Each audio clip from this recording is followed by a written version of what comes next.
Nous sommes à Sambreville à Ouvelet et je me rends sur le sinistre d'une péniche qui a coulé le dimanche, le 26 juillet.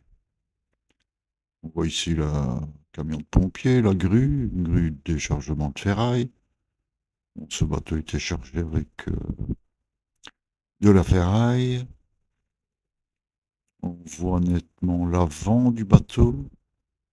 C'est une péniche, une centaine de mètres de long. Alors la péniche est posée sur le fond, à 5 ou 6 mètres de profondeur. On voit là un barrage de la protection civile, quelques débris. Barrage, c'est pour contenir les éventuels hydrocarbures qui couleraient de ce bateau. Alors on se dirige vers l'avant du bateau. Voilà la cabine principale qui est pratiquement immergée.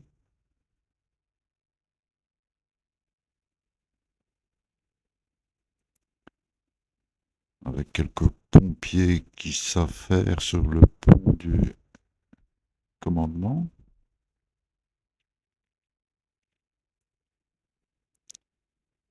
Là, on voit les pompiers qui s'affairent à essayer de récupérer une fuite de carburant, semble-t-il, qu'ils ont mis. Ils essayent de mettre un tuyau de récupération de, je suppose, de mazout. On voit bien toute la cale qui est complètement immergée.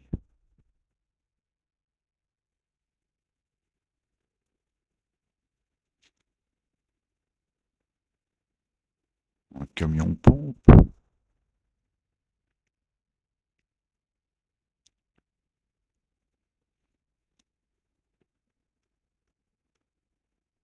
Donc ici, ce sont les chambres, je suppose, la cuisine du bateau,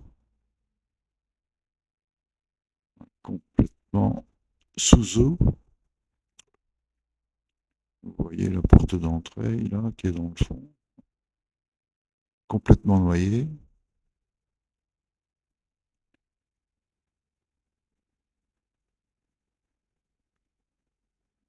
Quelques débris, l'arrière du bateau.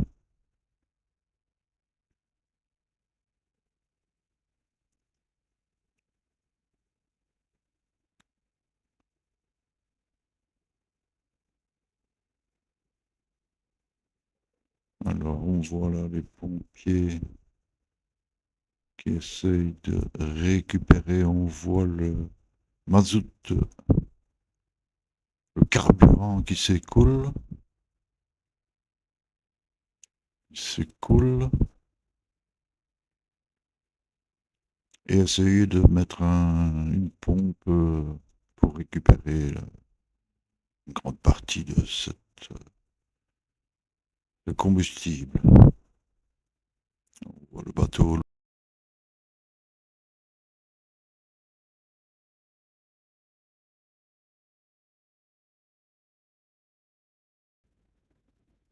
Nous sommes donc lundi, le 28 juillet, et aujourd'hui, une équipe indépendante va poser des plaques en contreplaqué, là, en bois compressé, pour renflouer le bateau avec des pompes. Pour ce faire, et les plaques vont empêcher l'eau de rentrer dans la cale. Donc ils rehaussent le bord de la cale avec des plaques. Ils sont vissés sur la coque, clipsés plutôt avec donc des clips et des sangles. On voit bien l'arrière, l'eau est un peu plus claire que hier. et on voit par transparence un petit peu le fond de l'arrière du bateau.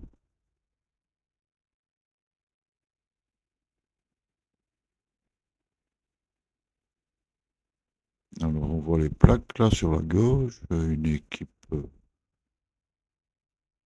est occupée à placer les plaques, une grue les aidant pour ce faire.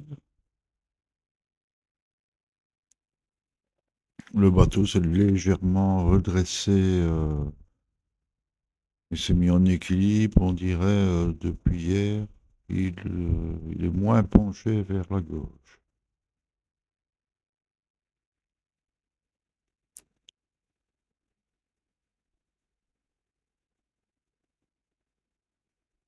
Donc on voit les plaques, ils sont occupés.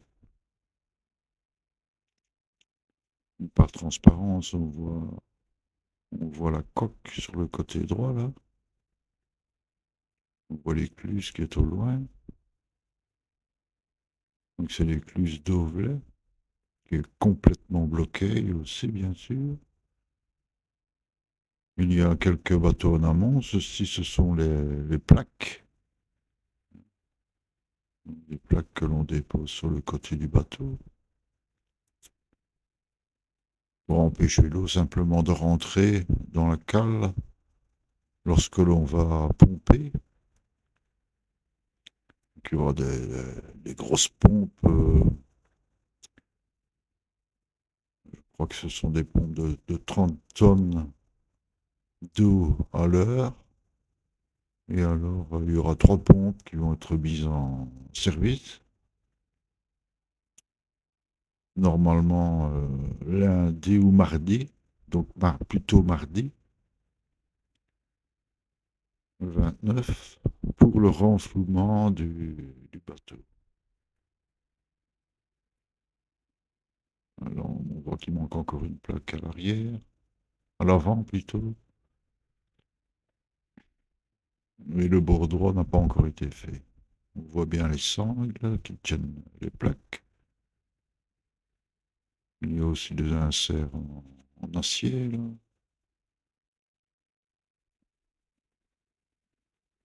Et je suppose que cet après-midi, ils vont finir de mettre les plaques du côté droit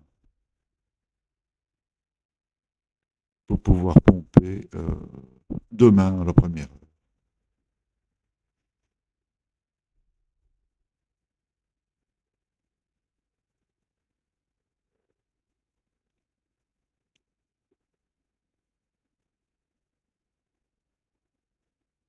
Il y a encore quelques débris là à l'avant.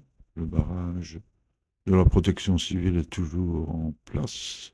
On le voit au loin.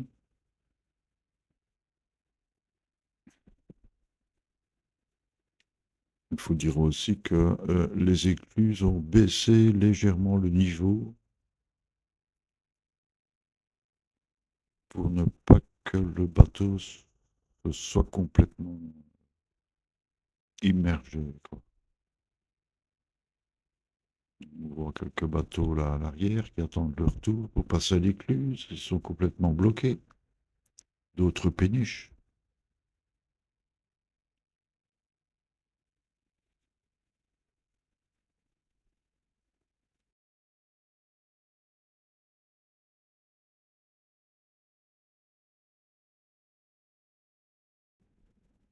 Nous sommes donc aujourd'hui le mardi 29 juillet et nous allons assister au renflouage du bateau. On voit déjà une pompe là qui est installée sur l'avant du bateau, l'arrière du bateau, devant la cabine de pilotage.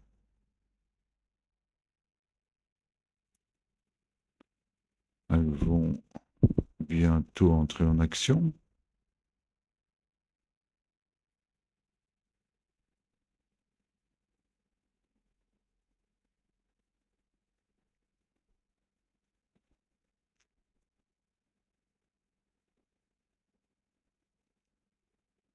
On voit bien aujourd'hui les plaques de droite qui ont été posées. Alors ces grosses pompes vont permettre, on voit les tuyaux de sortie là des pompes. Donc je rappelle 30 000 litres d'eau par heure pour ces pompes. Bon, les tuyaux là, qui plongent déjà dans la cale pour aller aspirer l'eau de la cale et la refouler en dehors du bateau. Ce sont des tuyaux quand même conséquents, ils font à peu près 30 cm de diamètre.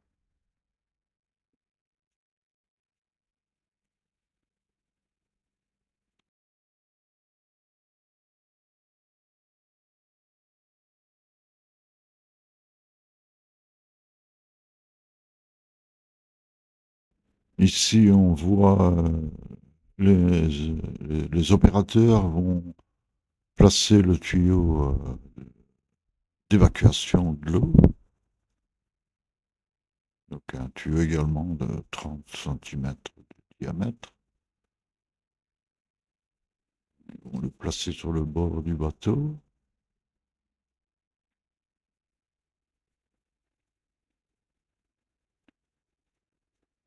Voilà. On voit bien, il va rejeter l'eau qu'il y a dans le bateau et dans la cale pour essayer de le refaire flotter. Donc. Alors le bateau, semble-t-il, a été endommagé par le chargement de ferraille, sans doute une poutre en acier qui a percuté trop lourdement le fond, qui a troué le fond. Bien sûr, les pompes vont devoir compenser le fait du trou dans la cale et, et donc débiter beaucoup plus rapidement que le débit du trou pour pouvoir vider le bateau. Ensuite, je suppose qu'ils vont essayer de colmater la brèche et rapatrier le bateau dans un centre naval, réparation navale, là. Il y en a un pas loin, à Pont-de-Loup. Ils vont le remorquer certainement jusque-là.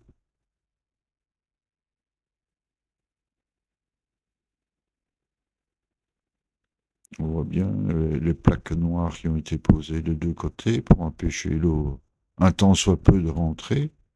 Mais on verra par la suite que l'eau rentre quand même assez bien. Mais enfin, les pompes compensent naturellement, puisqu'elles sont plus puissantes, voilà. Il y a une pompe qui est déjà en route là, peut-être deux, je ne sais pas, je ne vois pas le tuyau de sortie. Enfin, le débit semble quand même assez conséquent.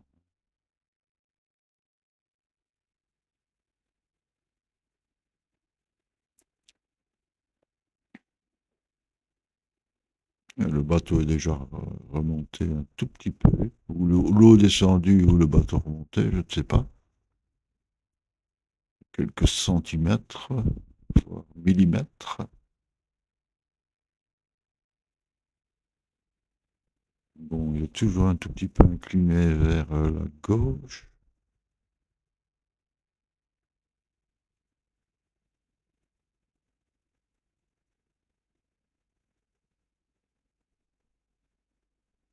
Voilà un plongeur qui est occupé à inspecter si tout est en ordre de marche, si les plaques sont bien fixées.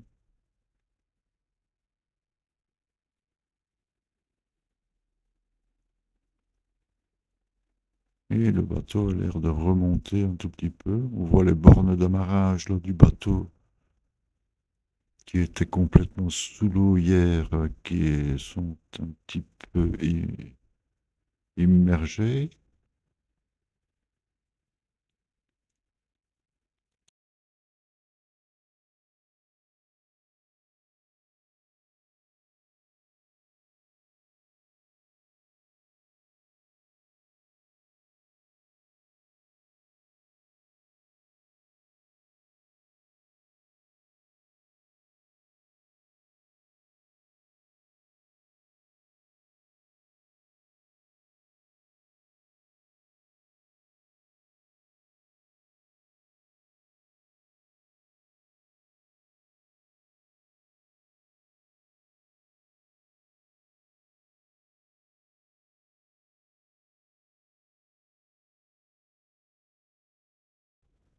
Là, on voit clairement que le bateau, de nouveau, penche sur la gauche, à mon avis,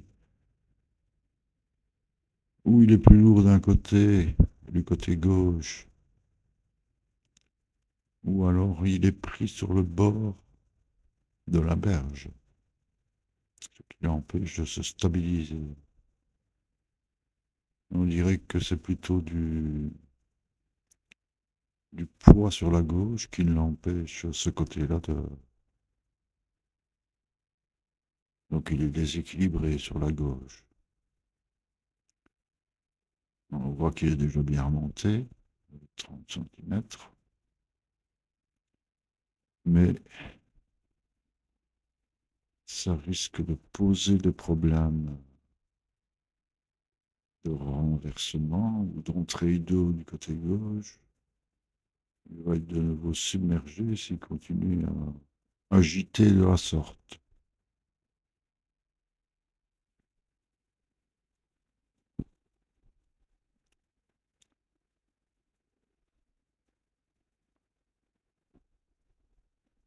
Les pompes sont toujours en fonctionnement, côté droit, là, on voit, celle du milieu.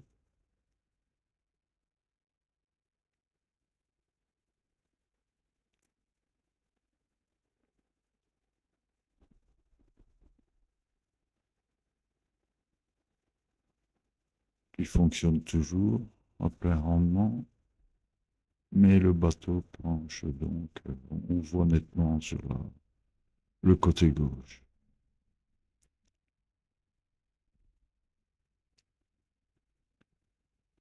Voilà, il est complètement sur la gauche. Alors, la barque des pompiers a été placée sur l'arrière du bateau et va s'échouer aussi si on ne fait pas quelque chose.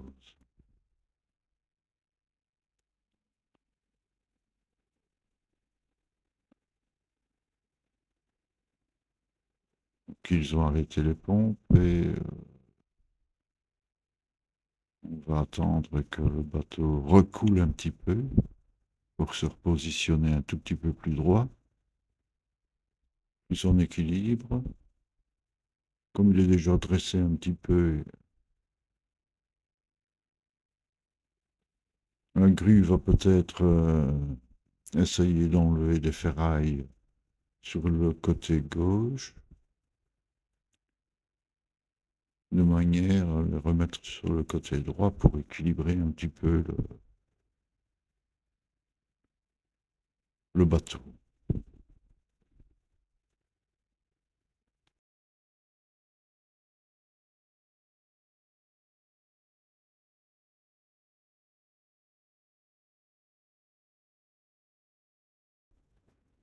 Et là, on voit nettement le positionnement sur la gauche. Le bateau risque de se remplir complètement du côté gauche. Donc là,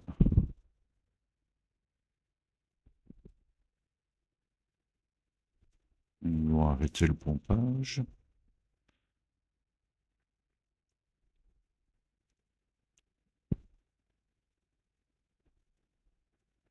Et sans doute, comme je l'ai déjà dit auparavant, transvaser une partie de la charge sur la droite. Voilà.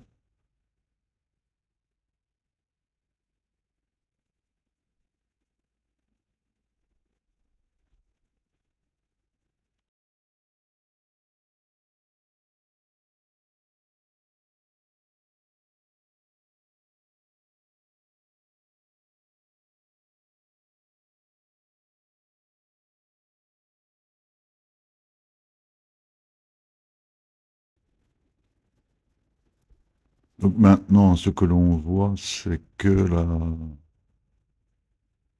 un camion avec une grue a amarré le côté droit et tire sur le bastingage pour bloquer un petit peu le bateau contre la rive, tirer dessus. continuer à vider l'eau.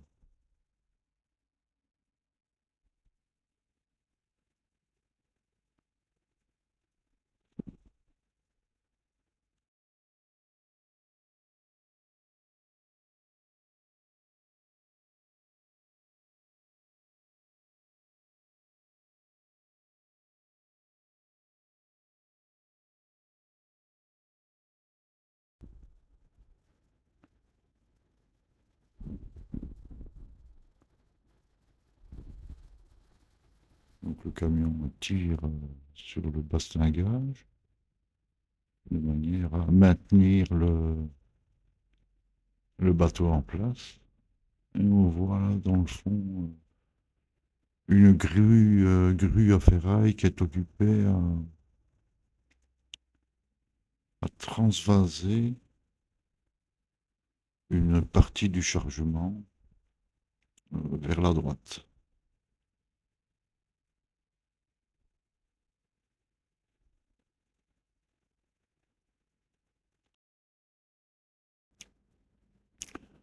Il est à noter aussi que les, les firmes qui sont venues de bien loin d'ailleurs, en région flamande, pour pomper les plongeurs, tous ces gens-là, les pompes de grande capacité, il serait peut-être envisageable que les pompes de la région wallonne, ou du moins Sambreville, pour un cas pareil, et une pompe à proximité pour pouvoir l'utiliser beaucoup plus rapidement. Le bateau n'aurait peut-être pas échoué comme ça si on avait su mettre une pompe assez puissante sur le bateau avant qu'il ne coule complètement.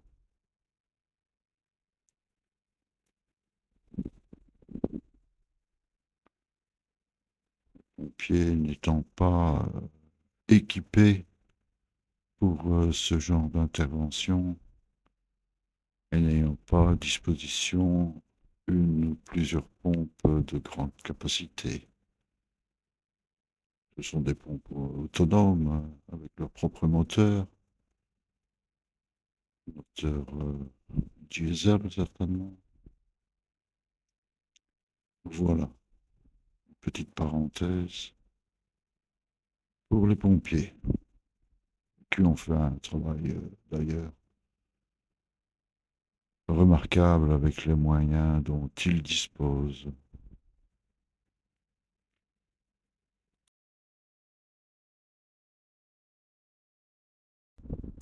Alors donc voilà, le bateau reprend l'eau et donc se repositionne un tout petit peu mieux. Voilà, il recoule un petit peu. On voit qu'il s'est affaissé du côté droit.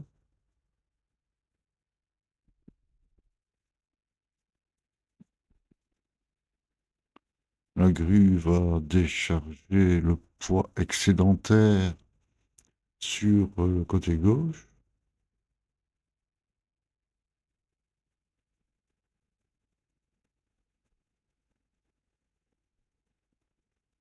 Voilà la grue verte au loin qui est occupée à transvaser d'un côté le chargement de ferraille qui reste encore à l'intérieur du bateau. Il y a sans doute trop de poids du côté gauche et le bateau ne s'équilibre pas bien.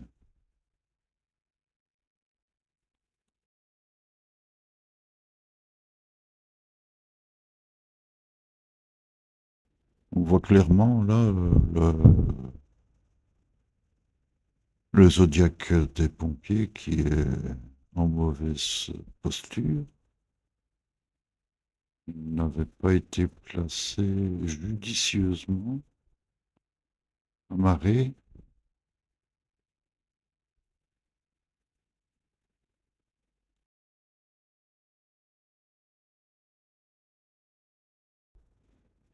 On va voir le bateau qui remonte progressivement. Et je vais mettre un peu en accéléré pour que ça paraisse moins long.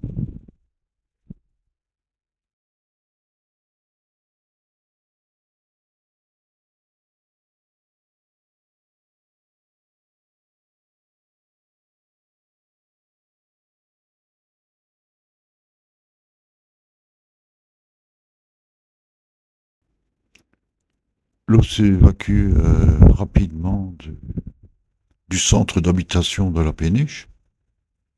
On voit l'eau qui s'écoule.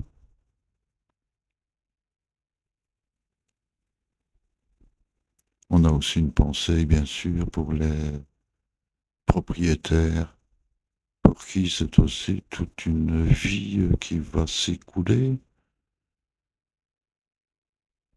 Le bateau va devoir être remis à neuf. Une partie des effets personnels n'ont pas pu être sauvés, certainement. Les écrits, les documents, les cahiers. On a une petite pensée émue pour tous les souvenirs qui sont emportés au fil de l'eau.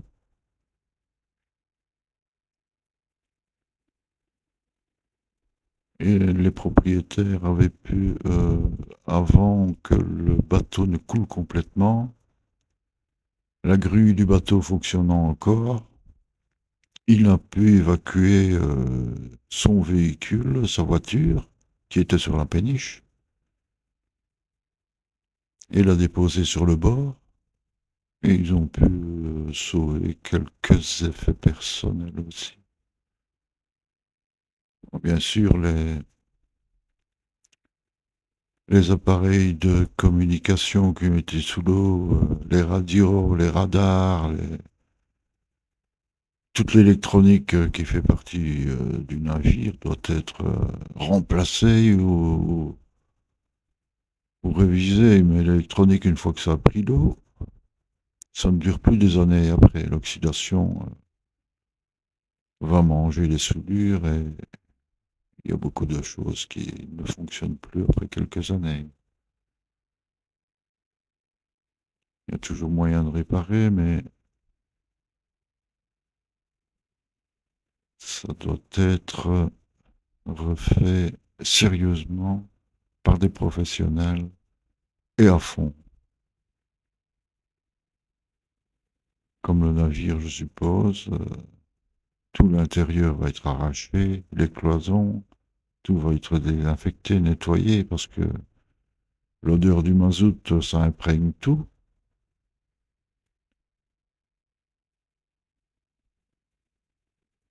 Et voilà, le navire est à flot. C'est-à-dire qu'il reflotte, mais bon, le trou est toujours là, hein.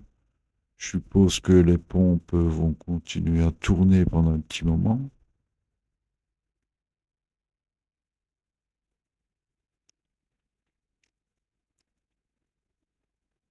Et que pendant le remorquage jusqu'au centre de réparation, il y aura certainement un groupe de, de pompes qui vont rester sur le bateau pour pouvoir le vider pendant sa navigation, avant réparation du tout. Et voilà, le reportage est fini, le bateau est à flot. Je vous souhaite à tous une bonne soirée ou une bonne journée, ça dépend du moment.